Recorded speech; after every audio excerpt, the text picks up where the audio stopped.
Shalom, shalom, shalom, everybody. Here we are again.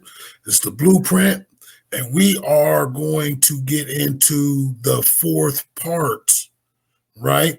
The works of the law. Maaseh HaTorah, part 4, Dead Sea Scrolls, 4QMMT. So what we're going to do here, because this part is not going to be very long, in the beginning here. So what we're going to do here, because we had to go through this whole thing, starting way back at the, in part 1, we had to go through this whole thing to get to here. So what we did was we started out in Galatians Chapter 2, verses 11 through 16, and we're going to start there again today, right? In the New Living Translation. But when Peter came to Antioch, I had to oppose him to his face, for what he did was very wrong. When he first arrived, he ate with the Gentile believers who were not circumcised. But afterward, when some friends of James came, Peter wouldn't eat with the Gentiles anymore. He was afraid of criticism from these people who insisted on the necessity of circumcision. As a result, other Jewish believers followed Peter's hypocrisy, and even Barnabas was led astray by their hypocrisy. When I saw that they were not following the truth of the gospel message, I said to Peter in front of all of the others, since you, a Jew by birth, have discarded the Jewish laws and are living like a Gentile, why are you now trying to make these Gentiles follow Jewish traditions? You and I are Jews by birth, not sinners like the Gentiles. Yet ye know that a person is made right with Elohim by faith in Yahushua HaMashiach, not by obeying the law. And we have believed in Mashiach Yahushua so that we might be made right with Elohim because of our faith in Mashiach, not because we have obeyed the law. For no one will ever be made right with Elohim by obeying the law. So the whole thing we dealt with up until this point was basically verse 14. We asked the question, did Peter discard biblical law when it said that he discarded Jewish laws? And so to answer that question, we went in and we talked about and we discovered what Jewish laws actually are and how that they are not biblical laws, but that they are laws created by the rabbis, some that emanate from biblical law, some that have nothing to do with biblical law or don't come from biblical law at all, and some that are established by customs, right? And we talked about that, the Gezerah, the Takana, and the Minhag, right? Gezerah are the laws that derive from biblical law. Takana is rabbinical laws or laws of the rabbis that do not derive from biblical law. And Minhag are laws that come into existence by way of custom, something that they do over and over again. And we saw and we found examples of each of those things in our New Testament writings, right? And the majority of them came from the Gospels. And then so in the next part, we discussed what it is to, live like a Gentile or live according to the manner of the Gentiles, right? Because some of our brothers in the UA community or the apologetics community on Berean's channel were trying to convince us that basically that the Gentiles had some special customs and Peter must have been eating pork. But we saw that really was just living like the Gentile here actually means not living like a Jew, right? And so then that led us into our last part, that we talked about in verse 14, Jewish traditions. And it says, why are you now trying to make these Gentiles follow Jewish traditions? And we saw that was one word, and that word was Judaize or Judaizer. It was to Judaize. So Paul was asking Peter, why are you now trying to make these Gentiles Judaize? And we looked at the definition of that because some in the apologetics community, Christian community, actually say that because we say that we should be keeping Sabbaths and feast days, things that are in biblical law. They're saying that we're actually Judaizers. And so we looked at that and compared it, and we found out that Judaizing is not following biblical commands, and not trying to make other people follow biblical law. But Judaizing is actually following Jewish law, right? And also trying to get others to follow Jewish law. And we found out Jewish law and biblical law are two different things. And we also discovered that Jewish law is also considered to be Jewish ceremonial law, Jewish ritual law, and Jewish traditional law, that all of these are synonymous. They are Jewish law.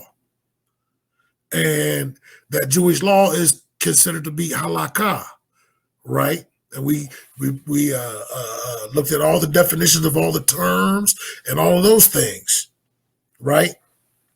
And so we did all that to get to this point. So what we want to deal with now, we want to deal with verse 16. And I'm going to read it to you here in the New Living Translation.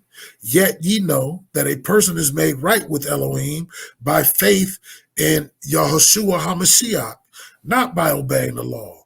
And we have believed in Mashiach Yahushua so that we might be made right with Elohim because of our faith in Mashiach, not because we have obeyed the law. For no one will ever be made right with Elohim by obeying the law, right? So that's the New Living Translation. Now let's look at it now in the King James. Knowing that a man is not justified by the works of the law, but by faith in Yahushua HaMashiach.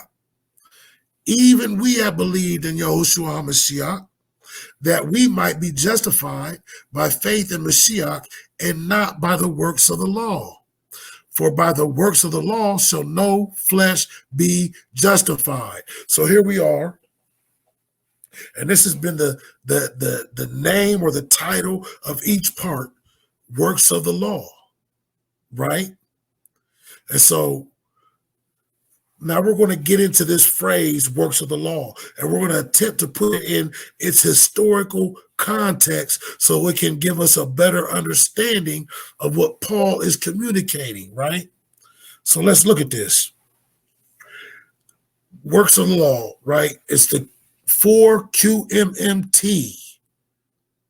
And these are 6 fragments of the Dead Sea Scrolls. And the Dead Sea Scrolls were found in the Qumran caves in the desert of Judea. So that's where the Q comes from, Qumran, okay? Qumran or Qumran, that's where that T comes, that Q comes from in that title, 4QMMT. MMT were found in the 4th cave of the Qumran caves. So that's where the 4 comes from, because these fragments of the Dead Sea Scrolls, not all the Dead Sea Scrolls in total, but these 6 fragments of the Dead Sea Scrolls were found in the 4th cave of the Qumran caves. Thus you have 4Q. MMT is an acronym for Mikset Maaseh HaTorah, which means on the works of the law or pertinent works of the law. So that's what the MMT stands for. So these fragments of the Dead Sea Scrolls were found in the fourth cave in the Qumran caves, and they named them MMT, which means Miskat Mahaseh HaTorah, and in English is translated on the works of the law or pertinent works of the law. It is also considered to be a halachic letter that prescribes about 20 ceremonial regulations. So we already know what halakha is. Halakha is Jewish law.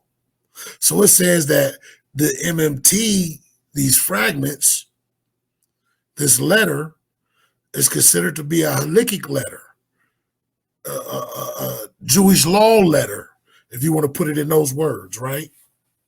That prescribes about 20 ceremonial regulations, ceremonial laws.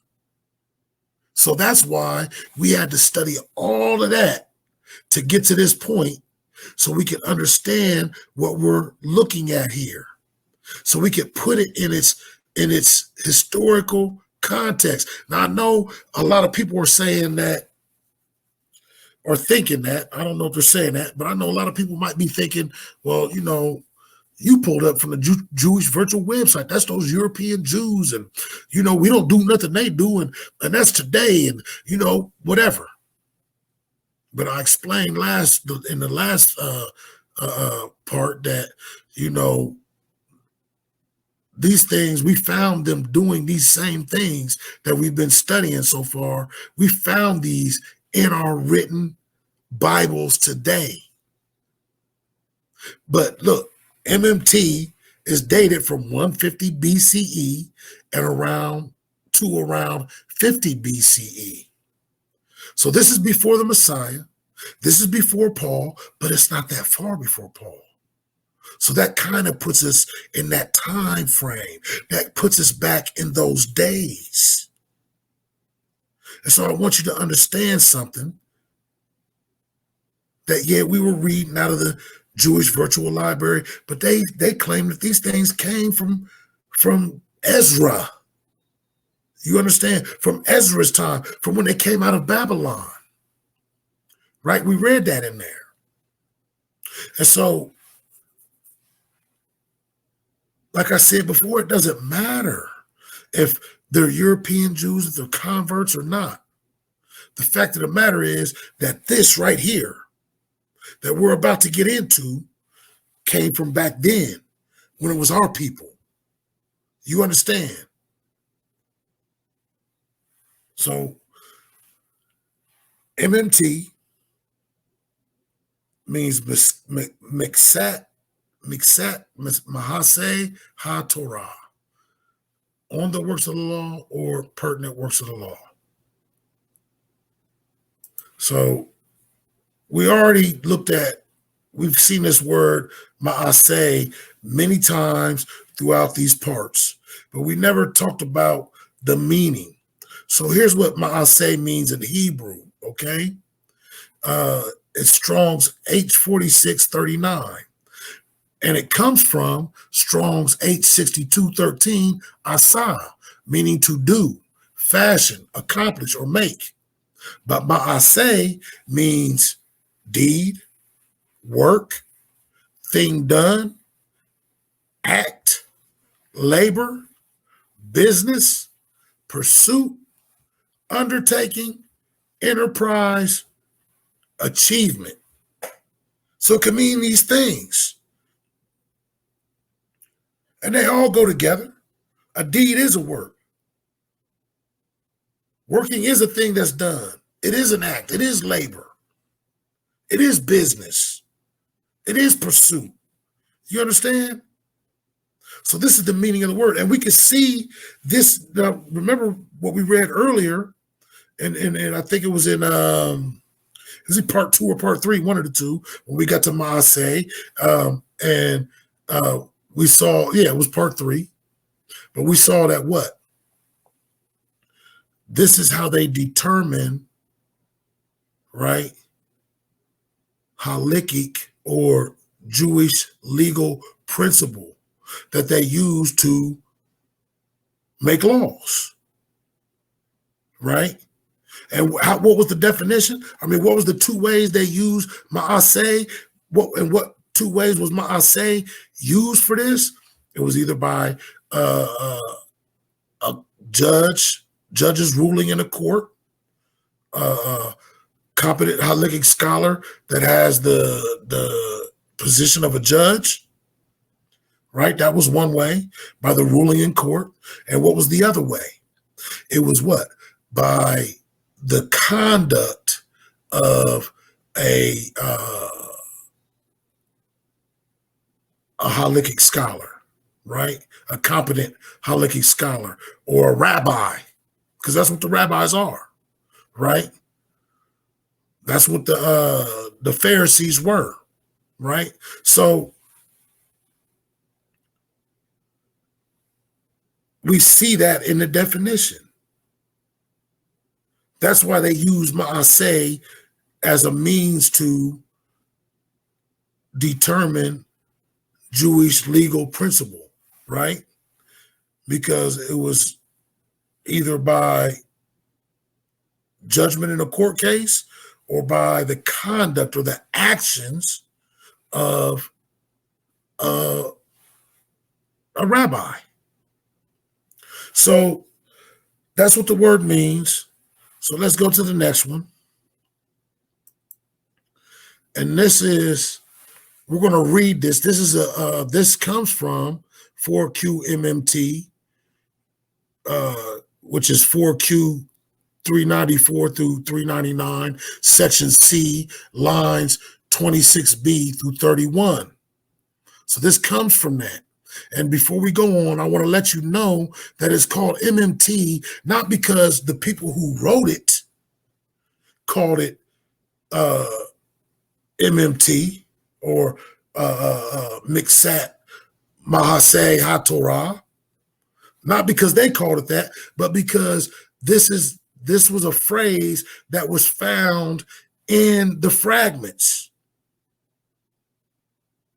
And this is what the fragments were about. So they use that today. Those who found them, they use that as a means, the 4 to show that it was the 4th cave, the Q to show that it was in Qumran, and MMT is because this was a phrase that was found in the actual fragments that describe what it is and what it's about. Okay? So it's about the works of the law. So here's a portion or a little bit out of there that I took out, right? So we could see it and analyze it and then compare it to Paul. Now we have written to you some of the works of the law, those which we determined would be beneficial for you, and it will be reckoned to you as righteousness, that in that you have done what is right and good before him, talking about the Most High. So this is what it says in this Qumran text, right? It says, now we have written to you some of the works of the law, and it will be reckoned to you as righteousness, right? Now we have written to you some of the works of the law, those which we determined would be beneficial for you, and it will be reckoned to you as righteousness, in that you have done what is right and good before him, before the Most High. So let's compare that to what Paul's saying, because what we're trying to do here is we're trying to put that phrase, works of the law, in Paul's letters in its proper historical context, so we can understand exactly what he means, right? Because we have been told when he's talking about works of the law, it's talking about doing, keeping biblical commands or biblical laws. So in Paul's Works of the Law in MMT by Martin Abegg, I took this off the Biblical Archaeology or Archaeology Society's website when you look up this paper, right? So it says Paul, Works of the Law and MMT by Martin Abegg, professor and coordinator of the Dead Sea Scrolls Institute at Trinity Western University, Canada. I want you to see his, we're about to read his work. So I want you to see that this guy's legit, okay? Because we're about to read his work. And then it says, he examines how the Dead Sea Scroll, known as MMT, is valuable in helping us to understand the theology of Paul. And this comes off the Biblical Archaeology Society's website, right? So that's what they say. His work examines the Dead Sea Scroll, known as MMT, is valuable in helping us to understand the theology of Paul. So that's what we're trying to do here, right? Put it in its historical context. Hallelujah. And we're talking about between 150 BCE and 50 BCE.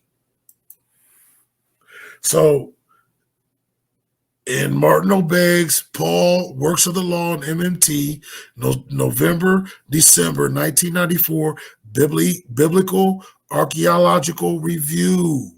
This is his paper. This was found in the Biblical Archaeological Review magazine or book or whatever it is, right? Got this off the website too. In short, Ma'aseh HaTorah this is what he wrote. This is what Martin Abegg wrote in his work, right? In short, Ma'aseh HaTorah is equivalent to what we know in English from Paul's letters as works of the law. This Dead Sea Scroll and Paul use the very same phrase. The connection is emphasized by the fact that this phrase appears nowhere in rabbinical literature of the 1st and 2nd centuries AD, only in Paul and in MMT. So only in these two writings, in the writings of Paul and in the writings of MMT, do you find that phrase, works of the law. You find it nowhere else. So he's saying that this will give us a better understanding of what Paul's saying, because this, what we're going to, this is very distinct and clear. It puts it into perspective, and it takes us back to those days. The works of the law that the Qumran text refers to are obviously typified by the 20 or so religious precepts, halakha. I didn't write halakha in there. He put it in there. This is off his paper. You understand? For the first halakha detained in the body of the text. So works of the law, the works of the law that the Qumran text refers to are obviously typified by the 20 or so religious precepts, halakha, detained in the body of the text. For the first time, we can really understand what Paul is writing about. Here's a document detailing works of the law that comes from page 53, Biblical Archaeological Review, 11 through 12. That's November, December, 94 issue, off of page 53. Okay? I'm taking my time through this so we can understand. So now we can see, because this is it. This is the key. This is the key right here. This is the key to that phrase. So it's telling you that the Qumran text it's written all about 20 or so religious precepts. Now, all them other things that we cited, they were from the Dead Sea Scrolls too, and how these people that wrote this, they're calling them the Qumran sect. The Qumran sect, right? That's what they're calling them, because they found them in those caves. Some scholars think that it might have been Ebionites, but they're not sure. But All of them other things was written by them too, that talked about why they disagreed with the Pharisees. Now, having said that, I want to say this. They were doing the same thing as the Pharisees. All right? They were doing the same thing. They felt like the Pharisees' laws weren't derived from biblical law.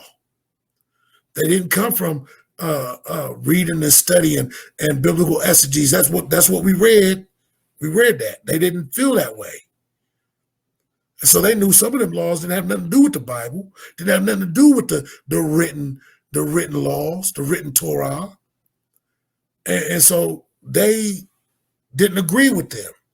But yet they're doing something that's similar to it. Because they're still talking about halakha. They're still talking about works of the law. Right? And some people actually think, well, I'll say that. I'll say that. Save that.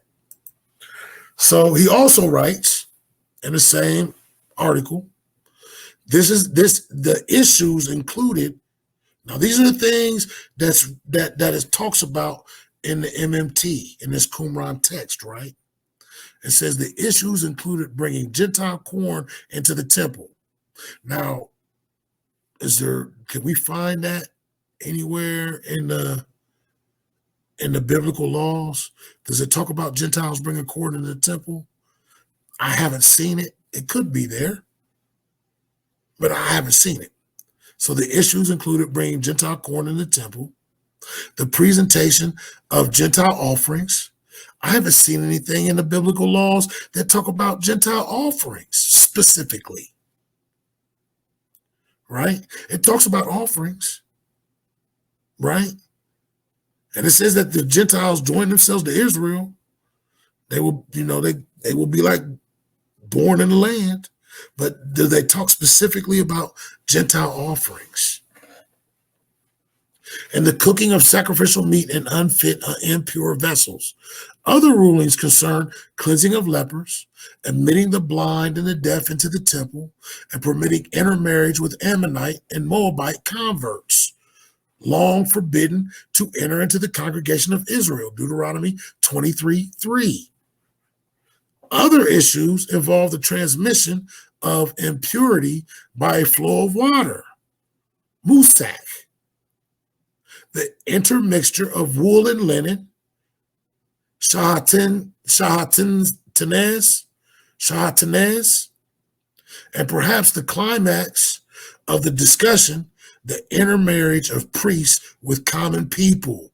Now, do we see that anywhere in the biblical laws, saying that a priest has to marry within the priestly tribes, that he can't marry a Israelite woman that's not a Levite, not born of a Levite? I mean, is that there? So we can see clearly that the things they're describing or talking about here, they're not spelled out in Torah like that. So they're obviously doing the same things the Pharisees did, just to be fair. Right? Halakhic law, traditions, customs, same thing.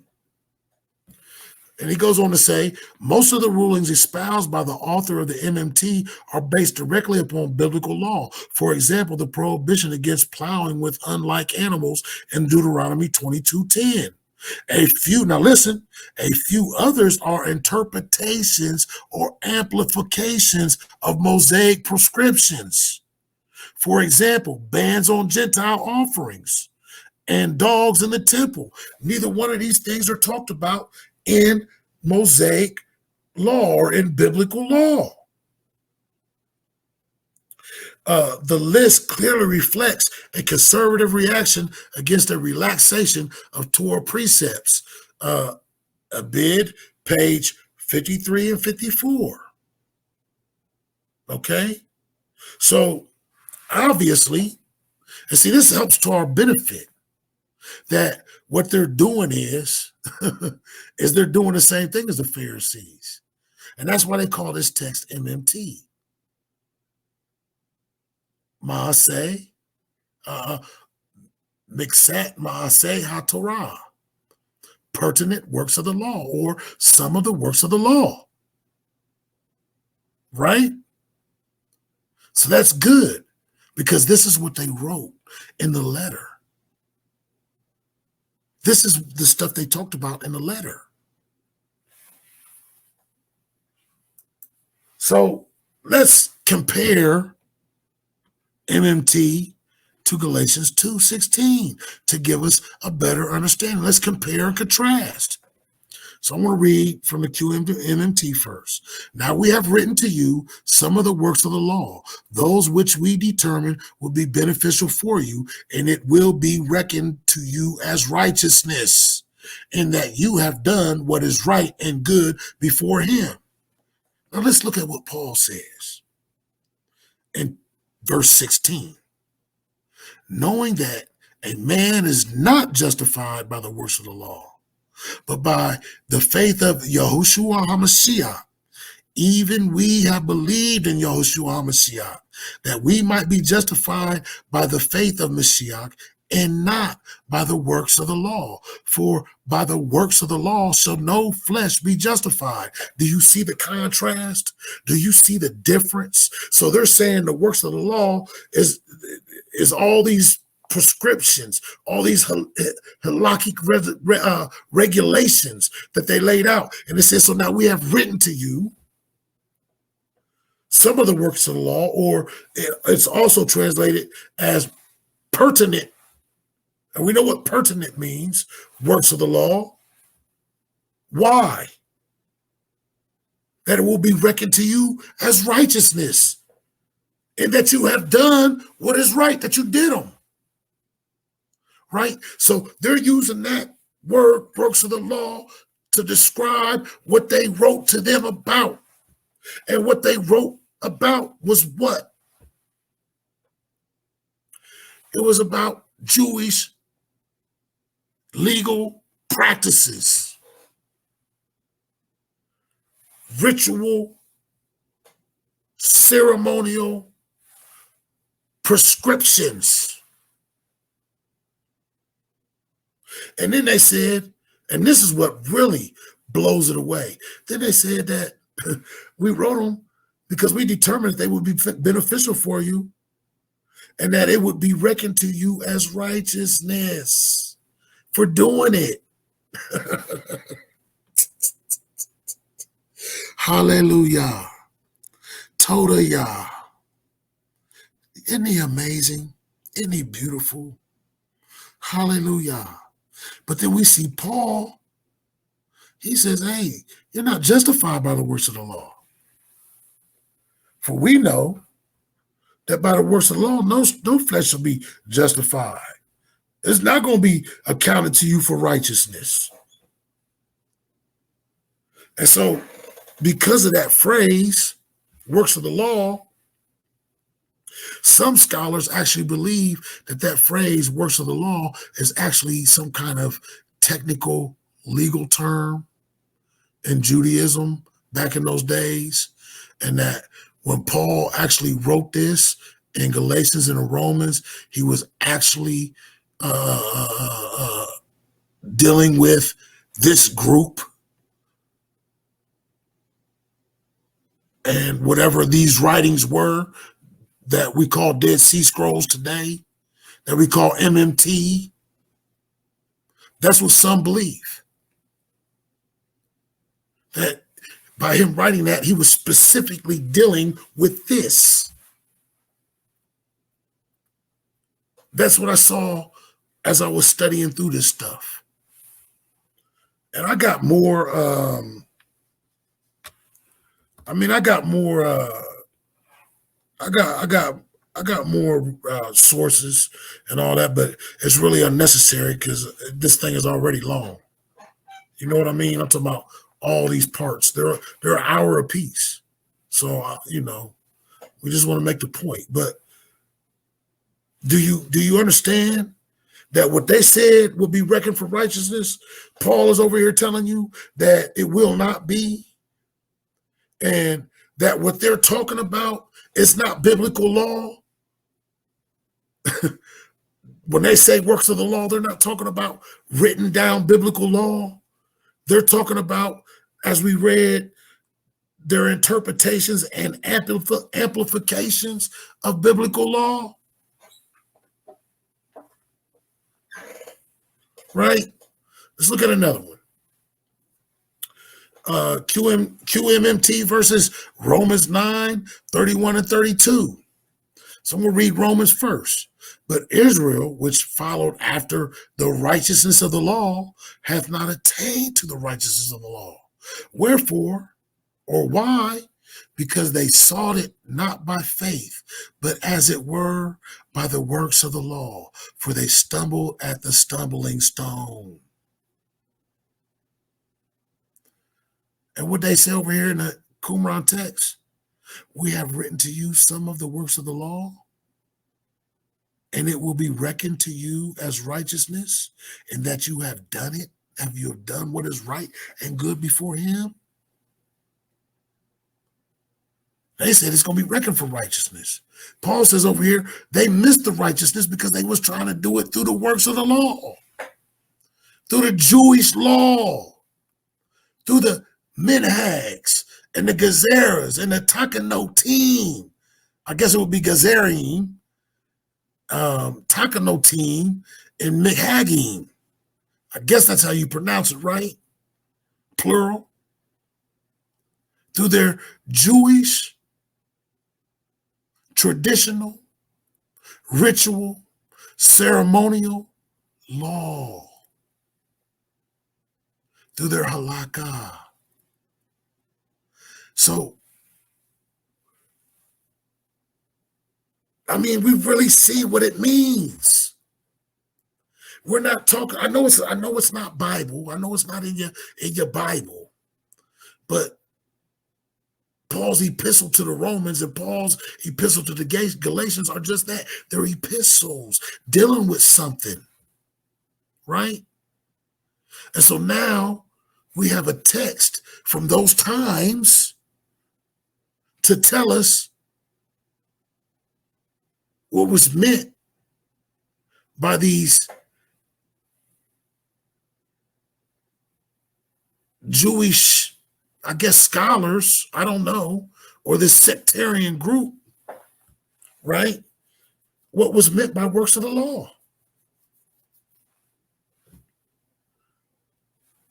It's right there.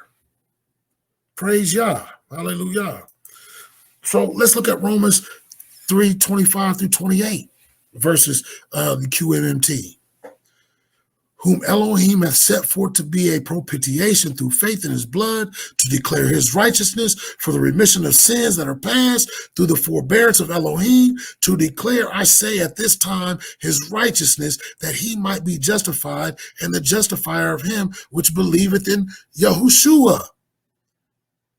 Where is boasting then? It is excluded. By what law? Of works? Nay, by the law of faith. Therefore, we conclude that a man is justified by faith without the deeds of the law, without halakha, without the Jewish law. You see that there, don't you? He said, why is he saying, where's boasting then? Where's boasting then? What was they doing with the phylacteries on their head and on their arms? What was they doing with the long robes? What was they doing standing on the corner praying? What was they doing coming out fasting with the long face to let everybody know they was fasting? Oh, we're holier than you. Right? Isn't that what they're doing? Oh, we follow these things. We follow God. We're holier than you. That's what he's talking. There's no boasting. It's excluded by the works of faith. Right? By the works of faith. And the MMT says that we have written to you some of the works of the law. those which we determine would be beneficial for you, and it would be reckoned to you as righteousness, and that you have done what is right and good before him. So they're saying doing these things is right and good. These halakhic laws, by doing these things, this is right and good, and it will be reckoned to you as righteousness. And Paul says, no, it won't. So we can clearly see what is going on here. We can clearly see the difference between biblical law and Paul's works of the law. And this other document here, the Qumran text, 4QMMT, gives us the insight into what the works of the law are, right? So let's read Romans 3:27 and 28 one more time. Okay, let's read it one more time. Where is boasting then? It is excluded. By what law? Of works? Nay, but by the law of faith. Therefore, we conclude that a man is justified by faith without the deeds of the law. In Romans 3:29 through 31, let's keep reading. Is he the Elohim of the Jews only? Is he not also of the Gentiles? Yes, of the Gentiles also, seeing it is one Elohim which shall justify the circumcision by faith and the uncircumcision through faith. Do we then make void the law through faith? Elohim forbid. Yea, we established the law. Now I want you to see that, because back here, he said we're not justified by the works of the law. And so he concludes that a man is justified by faith without the deeds of the law, without the works of the law, right? But here he says, through the law of faith, we established the law. In verse 31, he says, do we then make void the law through faith? Elohim forbid. No. But yea, we established the law. So I'm showing you the transition here, because the works of the law right here is something different than the law that's established. You understand? So there's a distinction Paul makes right here in Romans 3:27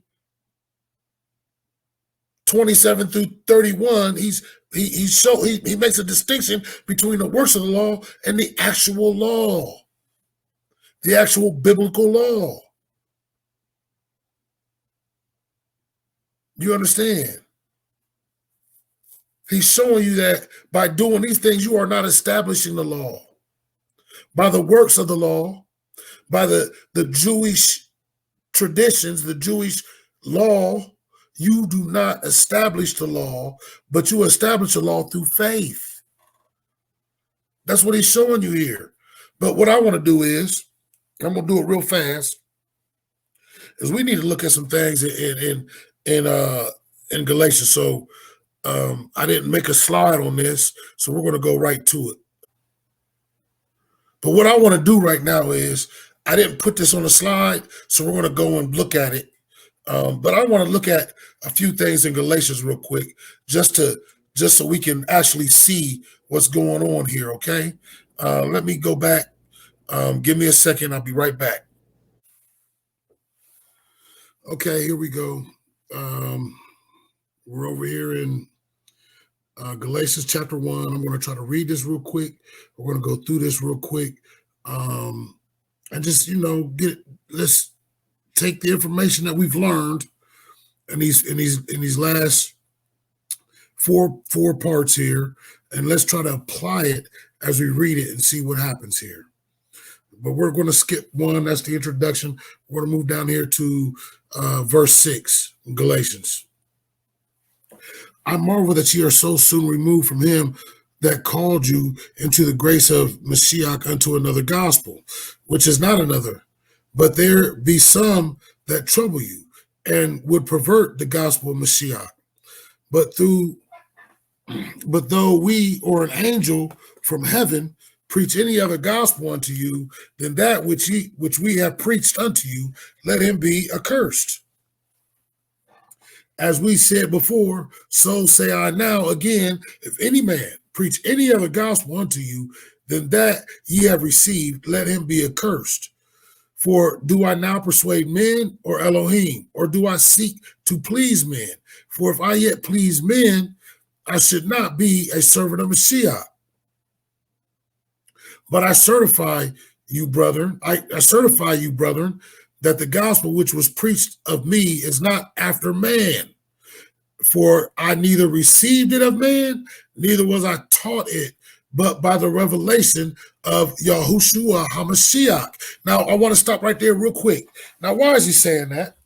I mean, just think about everything that we read, right? What does the word tradition mean in the Hebrew, in the Latin, and in the Greek?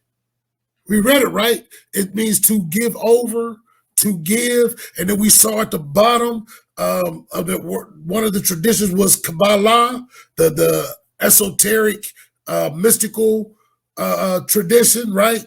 And what did that word Kabbalah say? It said came from kibble, to receive. Isn't that what it said? So obviously, right here in the beginning of this, we can clearly see by the terms that Paul is using, he's talking about, look, he says, I certify to you, brethren, that the gospel which was preached unto me is not after man. It's not after the traditions of men. It's not after what the men's commands, the commandments of men. You understand? It's not after that, right? And then he says, for I neither received it of man, nor was I taught it, but by the revelation of Yahushua HaMashiach. So we see clearly he's referencing the traditions of the fathers or the elders. He's referencing Jewish law, right? We see it clearly. And then look what he says in verse 13. For ye have heard of my conversation in time past in the Jews' religion, how that beyond measure I persecuted the church of Elohim and wasted it, and profited in the Jews' religion above many my equals in mine own nation, being more exceedingly zealous of the traditions of my fathers. He's telling us, we clearly see it through everything that we've learned already, that this was the problem. This was the problem. With the Messiah and the Pharisees, that was the problem. In that we clearly see it, and he's addressing this. He starts out this letter addressing this. This is the topic of the letter, the topic of the epistle to the Galatians, and I just want us to see that and make that clear. That with this new information, it becomes a little bit easier. I mean, it's already there. You can already see it. But now there's no doubt, right? So let's keep reading. I'm gonna do 14 again. And profited in the Jews' religion above many my equals in mine own nation, being more exceedingly zealous of the traditions of my fathers. But when it pleased Elohim, who separated me from my mother's womb and called me by his grace to reveal his son in me, that I might preach him among the heathen, immediately I conferred not with flesh and blood. He's telling you, I didn't go to them. I didn't go to the leaders in Israel. You understand? I didn't go to the Pharisees. I didn't go. He said, I didn't confer with any flesh.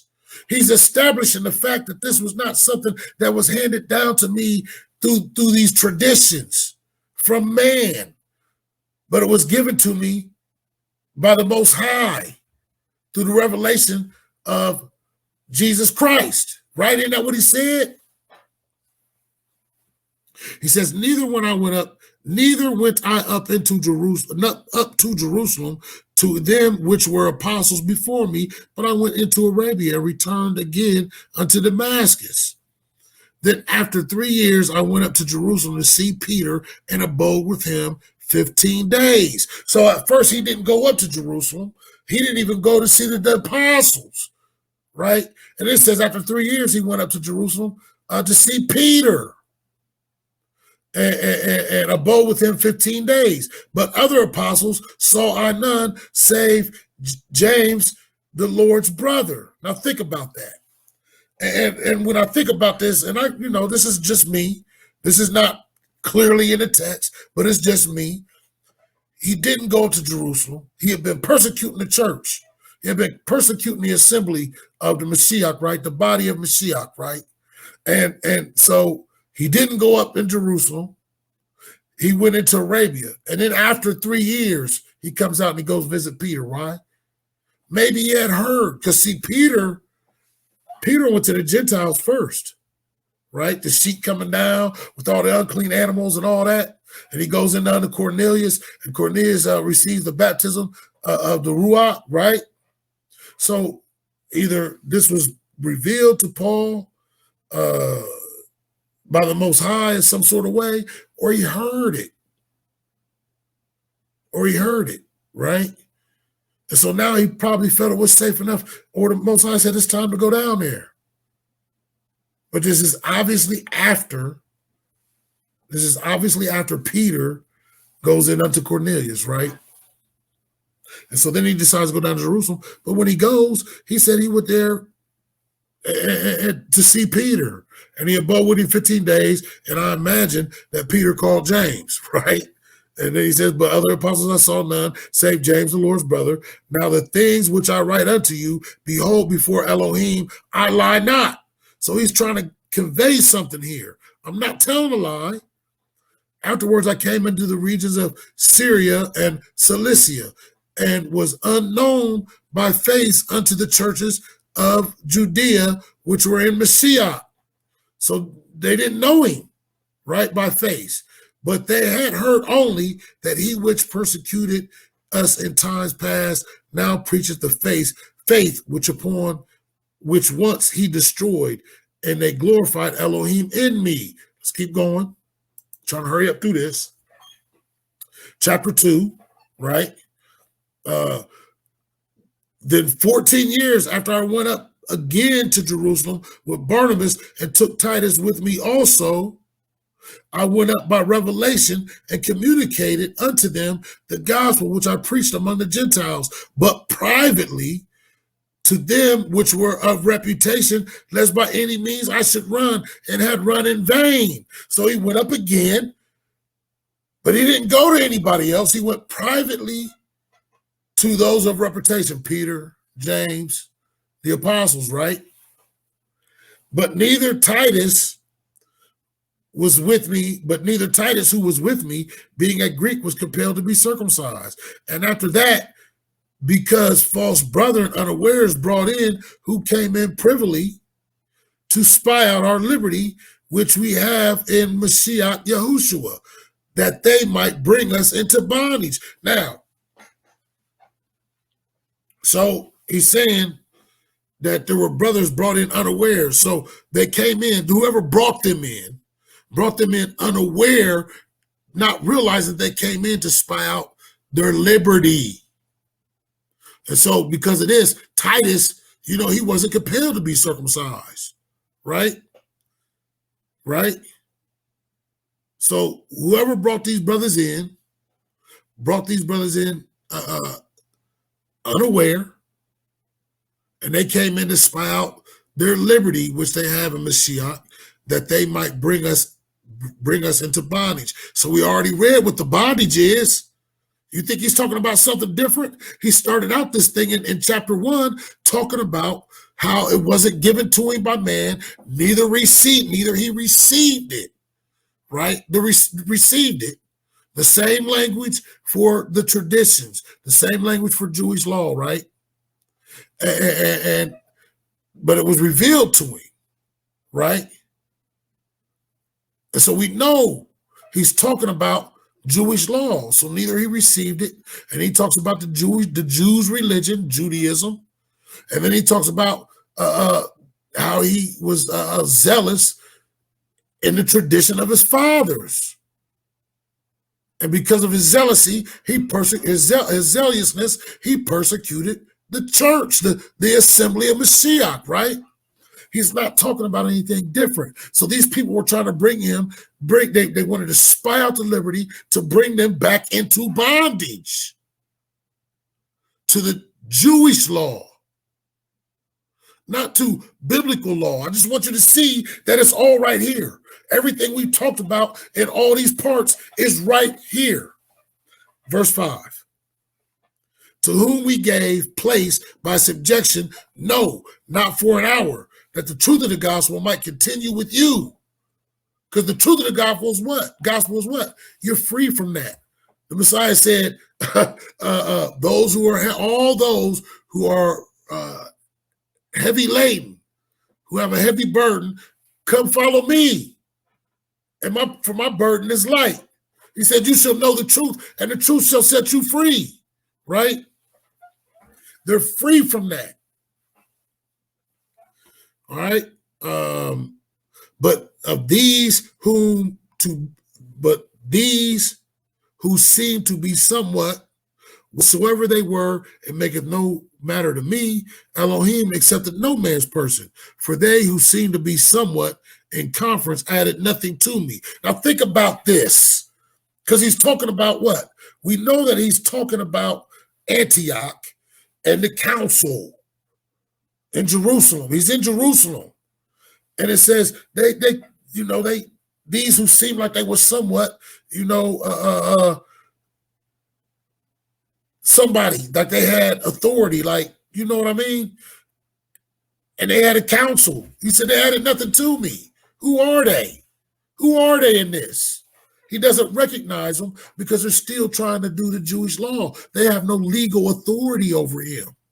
He's free from that in Mashiach. You understand? And think about the council. What happened? They had the council. They all came together and meet.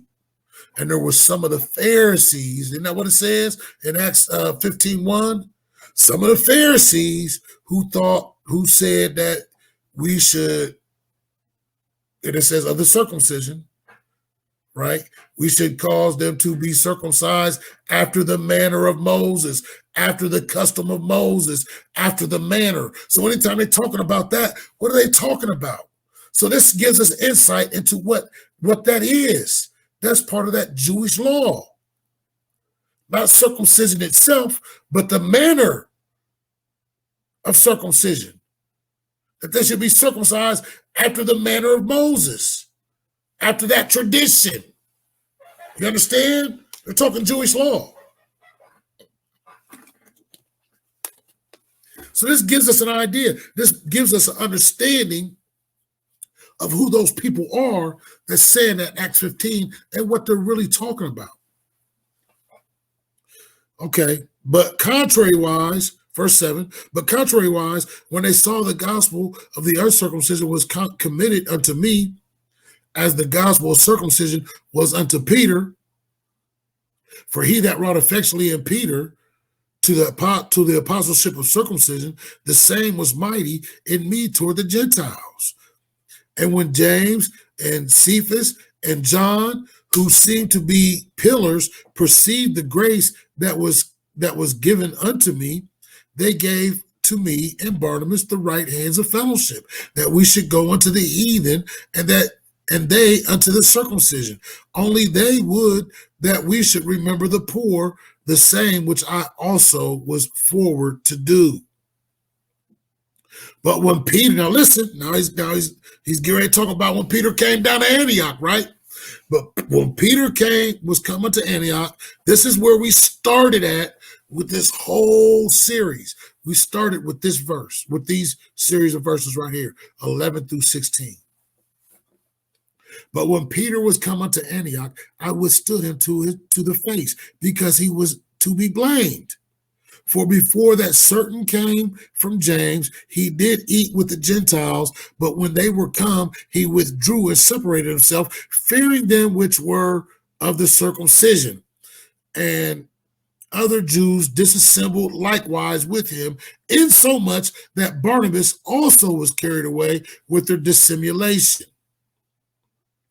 But when I saw that they walked not uprightly according to the gospel, I said unto Peter before them all, if thou, being a Jew, livest after the manner of Gentiles, and not as do the Jews, why compellest thou the Gentiles to live as do the Jews?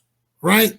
Why compellest the Gentiles to Judaize, to start to follow Jewish traditions, the Jewish law, right? We've already discussed that. We who are Jews by nature and not sinners of the Gentiles, knowing that a man is not justified by the works of the law, but by the faith of Yahushua HaMashiach. Even we have believed in Yahushua HaMashiach that we might be justified by the faith of Mashiach and not by the works of the law. For by the works of the law shall no flesh be justified. And we already read that too, right? We understand now. We have that in a historical context. The works of the law are those works that were added in by this Jewish tradition, right? That they consider to be halakha, or a way to walk out biblical law, right? So we've already established that. So the works of the law and biblical law are two different things. But if while we seek to be justified by Mashiach, we ourselves are also found sinners, is therefore Mashiach the minister of sin? Elohim forbid. Think about his statement here. For while we seek to be justified by Mashiach, we ourselves are also found sinners. Is therefore Mashiach the minister of sin? Elohim forbid. So if we seek to be justified by the Messiah, but yet we are also found sinners, if we continue to do these things, if we're trying to be justified in Mashiach, but yet continue to walk in this Jewish law, in this works of the law, you understand? That's what he's saying here. And we're going to prove it. Verse 18. For if I build again the things which I destroyed, I make myself a transgressor. He said, if I go back to that, if I build again the things I destroyed, I make myself a transgressor. If I go back to doing that, if I go back to keeping that Jewish halakha, that the traditions of the elders, the traditions of my fathers, he's destroyed it. He said that at the beginning. You know how I was once above many of my peers, right, in the Jewish religion, and how zealous I was towards the tradition of my fathers. He's already told you, and he left that. So he's still talking about the same thing. But if I go back to it, if I'm going to go back to it, then I'm a transgressor. Right? For I, through the law, am dead to the law, that I might live unto Elohim. I am crucified with Mashiach. Nevertheless, I live, yet not I, but Mashiach liveth in me. And the life which I now live in the flesh, I live by the faith of the Son of Elohim, who loved me and gave himself for me. For I do not frustrate the grace of Elohim. For if righteousness come by the law, then Mashiach is dead in vain. So he said, I'm not frustrating the grace of Elohim. I'm not going back to work doing the works of the law. I'm not going back to do it. That's going to frustrate the grace of Elohim. For if righteousness come by the law, the Mashiach is dead in vain. Now, guess what? I agree with you, with my brothers and sisters, my Christian brothers and sisters. Keeping the Sabbath is not going to save you. Keeping a feast day is not going to be counted to you for righteousness. It's just not. It's not. But guess what? Your faith is, and it was your faith. It's your faith that makes you obedient to the Most High's word, to the written word. So let's keep going. Let's go over here to chapter 3 and we'll be done real quick. O foolish Galatians, who hath bewitched you that ye should not obey the truth, before whose eyes Yahushua HaMashiach hath been evidently set forth, crucified among you? This only would I learn of you. Receive ye the Spirit by the works of the law or by the hearing of faith? Have you received the Spirit by doing all these works that are added on by the elders, by the Pharisees? Did you receive the faith by putting a phylactery on?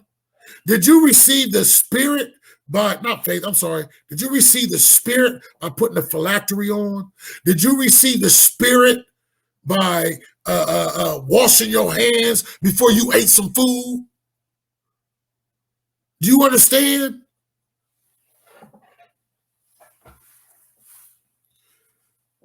Are ye so foolish, having begun in the Spirit, are ye now made perfect by the flesh? You done got the Spirit, you walking in the Spirit. So now you think you're gonna be made perfect by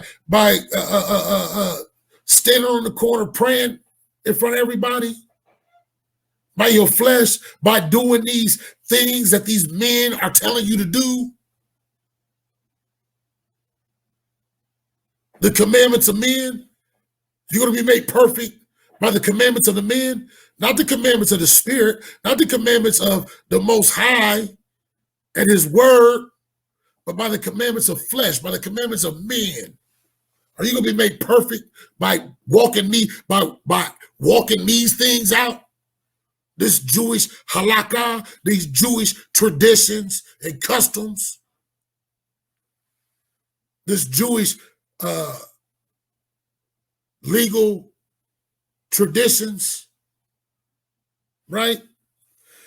Have ye suffered so many things in vain, if it yet be in vain?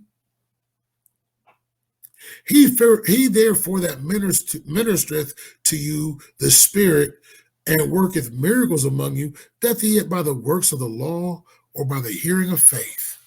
So all these, the blind can see, the lame can walk, the deaf can hear, even the dead are raised.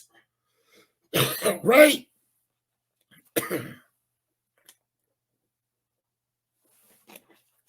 Did this happen because you counted all the scales on a fish before you ate it? Excuse me. Did this happen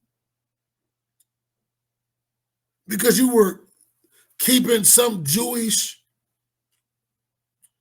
law, some Jewish ritual, ceremonial, traditional law? Or did this happen because you believed in the Most High and His Word and His truth, in the gospel that was preached unto you? Right? How did it happen? That's what he's asking them. Why go back? Isn't that what he's still talking about? The same thing. We're in chapter 3. Why go back? Why go back to that which you have been made free from? Why go back to the yoke of bondage? Hallelujah. Let's keep going. Know ye therefore that they which are of faith, the same are the children of Abraham. And the scripture, foreseeing that Elohim would justify the heathen through faith, preached the gospel unto Abraham, saying, in these shall all nations be blessed. So then they which be of faithful Abraham are blessed, so they which be of faith are blessed with faithful Abraham.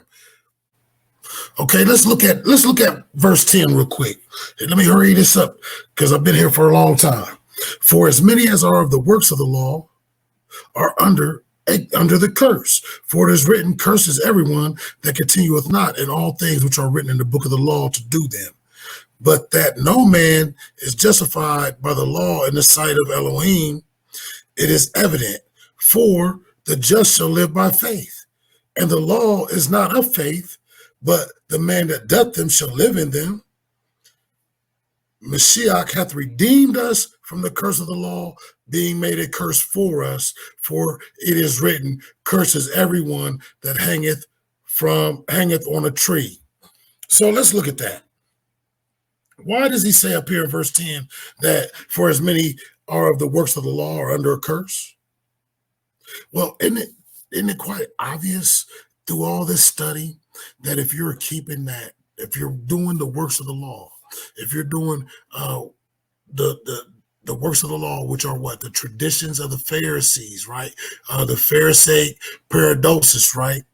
The Jewish ritual ceremonial law, or Jewish ritual ceremonial traditional law, right? If you're doing these things, then you have obviously taken away and added to. Didn't we read that? It says, thou shalt not take away, thou shalt not add to, neither shalt thou diminish aught thereof. Take away, right?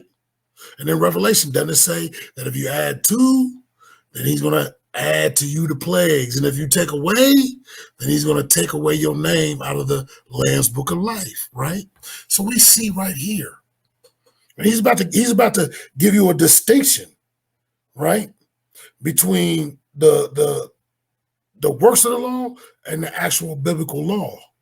But so that's why it says, for as many as of the works of the law are under a curse, because immediately, as soon as you start walking in that nonsense, that's why he said, as soon as you go out and as soon as you do the circumcision, you know what I mean?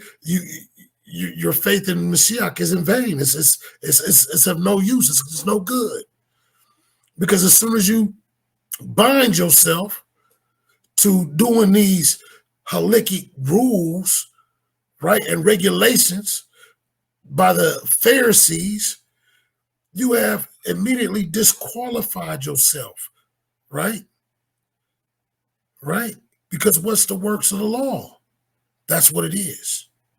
And you're under a curse. Why? Because in the actual biblical law, it says that today I set before you blessings and curses, life and death.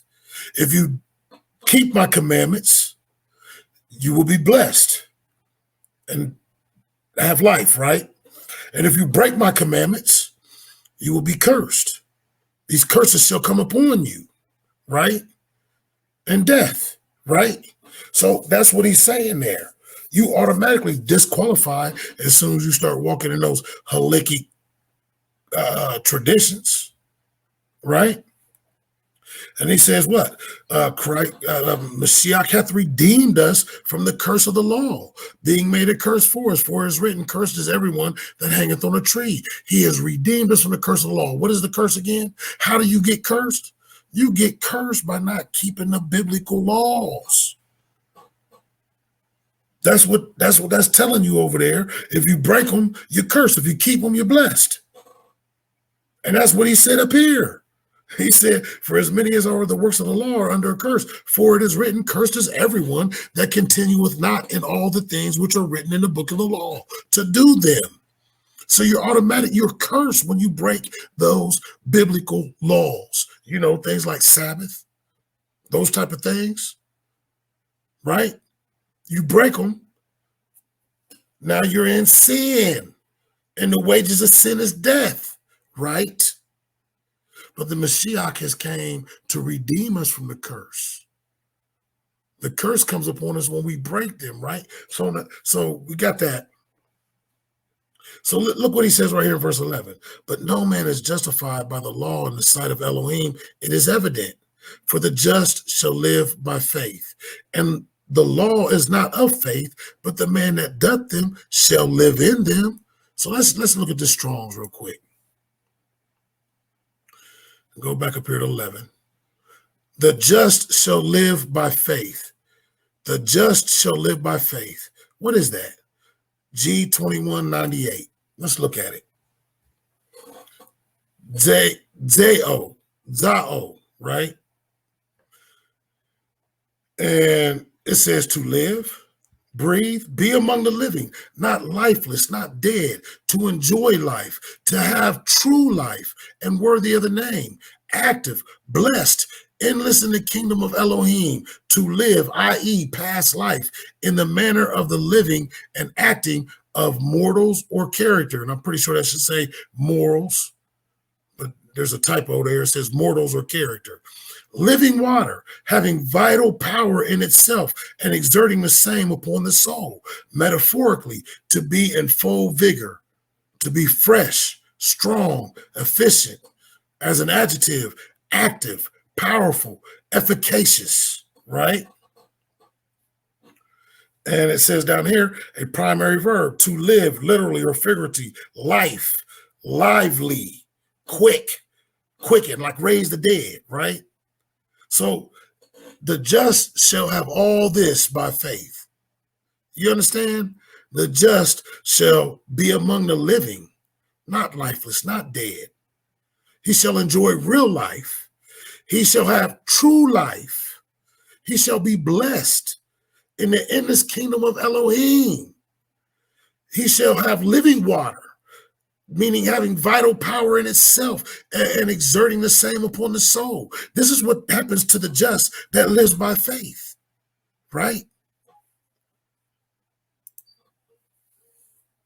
So what does it say in 12? It says, and the law is not of faith, but the man that doth them shall live in them, shall live. That's that same phrase, shall live, right? And guess what? It's the same exact word, G2198. So the law is not of faith, but the man that doth them, talking about the law, shall live in them. He shall what? He shall zao or zeo, right? He shall, the man that the law is not of faith, but the man that doth them, talking about the law, shall live in them. He shall breathe. He shall be among the living, not lifeless, not dead. He shall enjoy real life, to have true life and worthy of the name, active, blessed, endless in the kingdom of Elohim. To live, i.e., past life, in the manner of the living and acting of morals and character, living water, having vital power in itself and exerting the same upon the soul, metaphorically, to be in full vigor, to be fresh, strong, efficient, as an adjective, active, powerful, efficacious. So what does that tell us, people? I mean, really, that the man who live, the just shall live by faith. It's the same. It is the same as the man that doth them, the man that doth the law. Not the Jewish law. He's talking about the biblical law. Because he already told us up here that the works of the law, you're under a curse. So he can't be talking about the Jewish law or the Jewish ritual, ceremonial, traditional law, right? He's talking about biblical law, because it says, and the law is not of faith, but the man that doth them, he shall have life, true life. Isn't that what we just read? In them. Because as Paul tells you in Romans chapter 7, that the law was ordained to give life. What it could not do is give you righteousness. It could not give you justification, because your heart is wicked. Because it all boils down to the same reason why they couldn't go into the land. They couldn't go in the land, not because they broke the commandments, not because they made the golden calf, not because they, it was because it says in Hebrews that because of the lack of faith.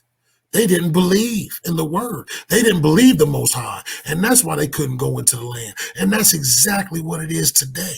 And we have just explained through this Galatians. No, the law is not of faith. It doesn't take faith to keep the Sabbath. It doesn't take faith to keep a feast day. No, but it takes faith to believe in the word of the Most High and know that you have salvation through Yahushua HaMashiach. And since you believe that unto salvation, justification, and righteousness, you obey. It's that simple.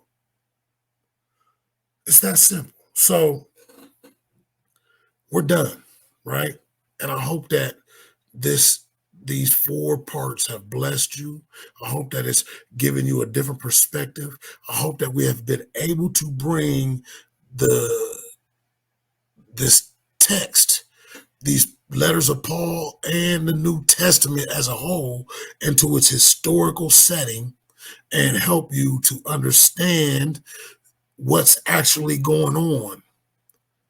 Even as we read through Galatians 1, 2, and 3, we see he's making the same argument all the way through. He's talking about the traditions of his fathers, the elders. These are the circumcision. That's what they're trying to bind them to. The circumcision is trying to bind the new believers to that Jewish law. It's clear as day. And so I thank you for taking your time and watching each one of these parts. And I hope that it has blessed you. I hope that it has helped you in some kind of way. Now, we're going to go on from here and we're going to go through these epistles. You understand? Word for word, sentence for sentence, paragraph for paragraph. And hopefully, I'm going to have Sister Shanti Doc and some of her friends go through it with us because, they know how to read the Hebrew and the Greek, and they know how to parse that thing out. And hopefully we can go through this and get a good grasp and a good understanding of what all these letters are saying and what Paul is doing. Now, I want you to take this. Not all traditions are bad. You understand? However, what the Pharisees were doing, they went way too left.